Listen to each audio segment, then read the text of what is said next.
नमस्कार दोस्तों। कल एक बहुत ही बड़ी अनाउंसमेंट की है हमारे देश के प्रधानमंत्री श्री नरेंद्र मोदी जी ने।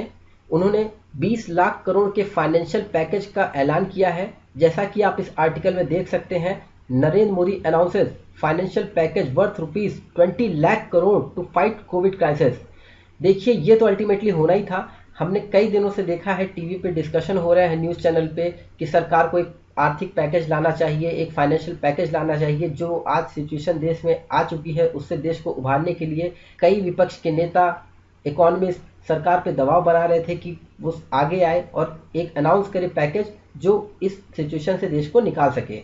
तो सरकार के ऊपर प्रेशर भी था और सरकार अपने तरफ से भी बहुत ज़्यादा इंटरेस्टेड थी कि ऐसा पैकेज लेके आए ताकि देश इस परेशानी से निकल सके। तो वही हुआ अल्टीमेटली। कल रात 8 बजे मोदी जी जब देश को संबोधित करने आए तो उन्होंने बहुत सारी बातें बताई।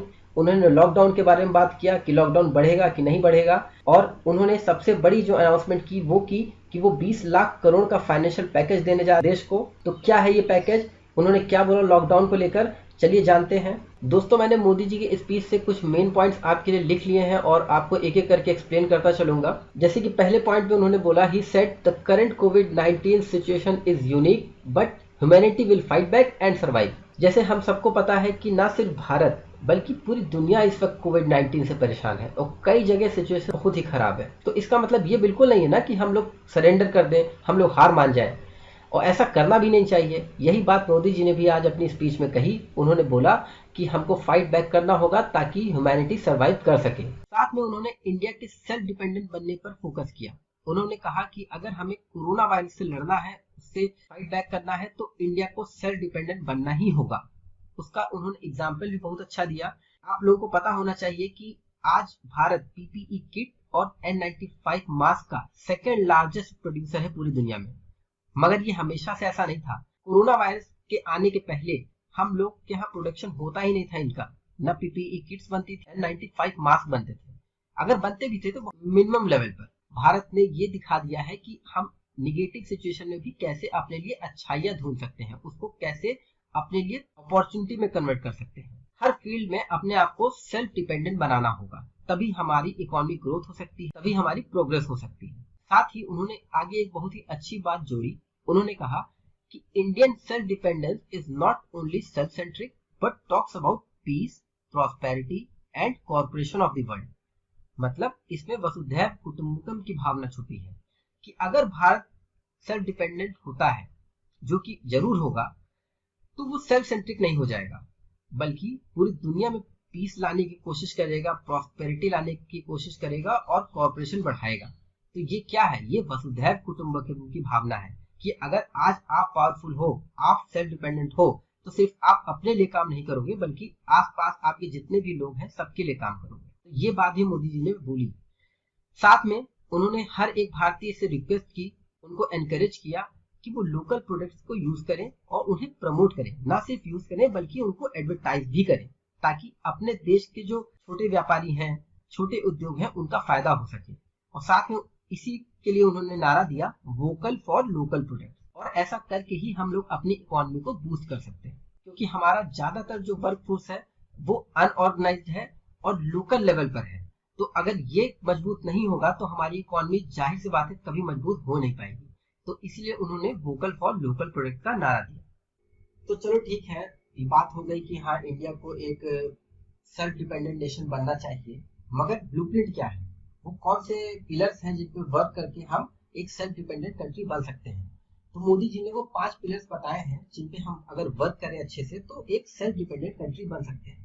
वो 5 पिलर कौन से हैं? Economy, infrastructure, system, demography and demand.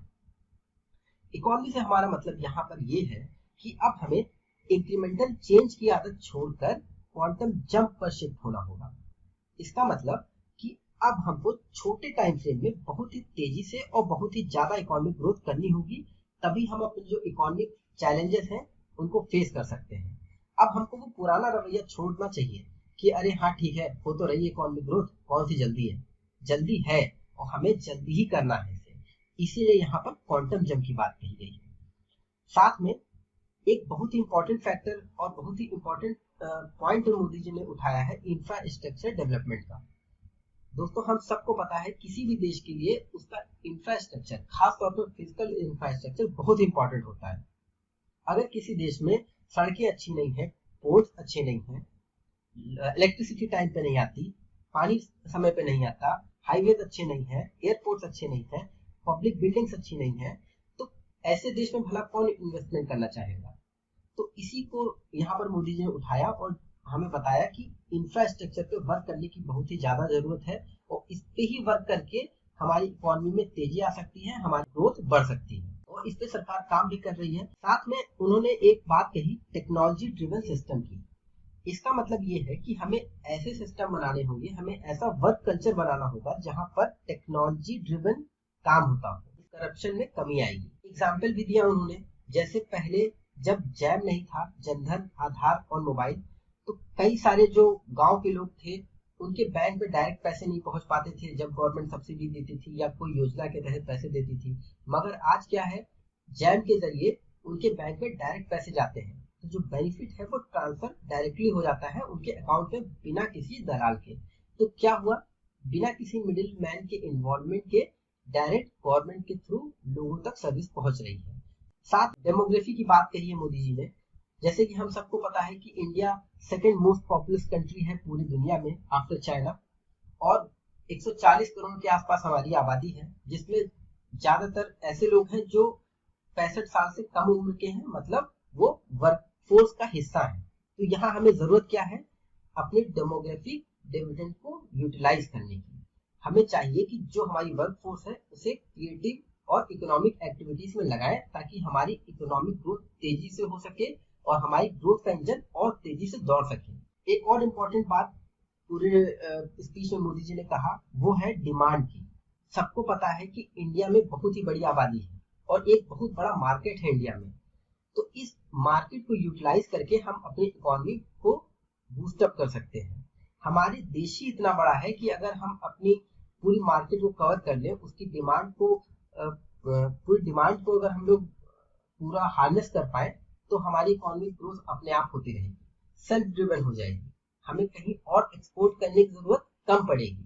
तो यहाँ पर मोदी जी ने वही बात कही है, उन्होंने कहा है कि हमें अपने देश में जो पहले डिमांड है और जो सप्लाई में जो गैप आ रहा है उसको पूरा करना है ताकि हमारे देश की डिमांड पूरी हो सके, हमारे देश के लोगों की नीड पूरी हो सके और ये जब होगा तो अपने आप इकोनॉमिक ग्रोथ होने लगेगी। अब ये क्वेश्चन कई लोग पूछते होंगे या कई लोगों के दिमाग में होगा कि भाई अभी तो कुछ दिन पहले निर्मला सीतारमन जी एक पैकेज का अनाउंसमेंट किया था कि 1,70,000 करोड़ वो देंगी एमएसएमई को, लेबर सेक्टर को और बाकी जो उद्योग है उनको देंगी। तो अब अचानक से सरकार को इतनी जल्दी दोबारा एक उससे भी बड़ा पैकेज लाने की क्या जरूरत पड़ गई। तो सिंपल सा इसका लॉजिक यही है, इसका रीजन यही है कि वो जो पैकेज दिया था निर्मला सीतारमन जी ने वो इनफ नहीं था। आज की जो हमारी नीड है, आज इंडियन इकोनॉमी जिस सिचुएशन में है उससे बाहर निकालने के लिए वो पैकेज पर्याप्त नहीं था और ये जरूरत सरकार ने समझी, इस कंडीशन को सरकार ने समझा तो ये पैकेज लेके आई। और सबसे बड़ी बात ये है कि हमको अभी इकोनॉमिक चैलेंजेस फेस जो आ रहे हैं, फेस करने पड़ रहे हैं कोविड के वजह से, वो कोविड-19 से भी बड़े ना हो जाए उससे बचने के लिए सरकार ये पैकेज लेके आई है कि अगर चलो मान लो हम कोविड से निकल जाएंगे, बिल्कुल निकल जाएंगे ऐसा लग भी रहा है, और बाद में हम उससे भी बड़े प्रॉब्लम में चले जाए, इकोनॉमिक क्राइसिस आ जाए देश में जो और भी लंबे समय तक रहे, तो ये चीज तो बिल्कुल सही नहीं होगी। तो इससे बेहतर है कि अभी चीजें थोड़ी सुधार ली जाए ताकि एक चीज से निकलने के बाद दूसरे गड्ढे में ना गिर जाए। इकोनॉमी को बूस्ट अप करने के लिए, डिमांड क्रिएट करने के लिए, एम्प्लॉयमेंट जनरेट करने के लिए कई लोगों की नौकरियां चली गई इस दौरान। तो इन सब चीजों को भी ध्यान में रखते हुए पैकेज लाया गया है। अब ये कैसे काम करेगा वो तो आने वाले दिनों में ही पता चलेगा, किसको कितना पैसा मिलेगा। जैसे मजदूर हो गए, किसान हो गए, लघु उद्योग के लोग हो गए, इनको सपोर्ट करने के लिए पैकेज लाया गया है क्योंकि 82% के अराउंड जो हमारा वर्कफोर्स है वो अनऑर्गेनाइज सेक्टर में है। एक कुछ डेटा है आपके सामने, मैं दिखाऊं तो आपको कुछ अंदाजा लगेगा। जैसे आप देख सकते हैं कि यहाँ पर माइनिंग सेक्टर में अगर हम छोड़ दें और एक दो सेक्टर को अगर छोड़ दें तो जो मैन्युफैक्चरिंग सेक्टर है जहां 52% से ज्यादा लोग कहां पर हैं और अनऑर्गेनाइज सेक्टर में है। इसी तरह हम देखते हैं कंस्ट्रक्शन सेक्टर में अप्रोक्सीमेटली 49% लोग अनऑर्गेनाइज सेक्टर में है। ट्रेड, होटल एंड रेस्टोरेंट में भी 50% के अराउंड अनऑर्गेनाइज सेक्टर में लोग हैं। तो इन लोगों पे बहुत ही ज्यादा मार पड़ी है लॉकडाउन की, क्योंकि पिछले 2 महीने से बिल्कुल काम वाम रुक चुका है, इकोनॉमिक एक्टिविटीज रुक चुकी हैं। तो अब इनके लिए सर्वाइवल में क्वेश्चन आ चुका है, तो अब बहुत जरूरत थी ऐसे पैकेज की। इसी तरह एमएसएमई सेक्टर में भी हम देखेंगे कि 12 करोड़ से ज्यादा लोग इससे डायरेक्टली जुड़े हुए हैं और इंडिया में second largest employment generating sector है आफ्टर एग्रीकल्चर। तो इन लोगों के रोजगार पर भी असर पड़ा है लॉकडाउन से। तो ये था मोदी जी के कल के स्पीच का एक शॉर्ट एनालिसिस। बहुत ही जल्द हम लोग अच्छे से एनालाइज करके, स्टडी करके उनके हर एक पॉइंट को कवर करेंगे अपने नए वीडियो में। आई होप आपको ये वीडियो अच्छा लगा होगा। अगर आपको अच्छा लगा तो प्लीज हमारे चैनल को सब्सक्राइब करें, शेयर करें और बेल आइकन को दबाएं ताकि आपको अगले वीडियोस के नोटिफिकेशन आते रहें। Thank you. जय हिंद।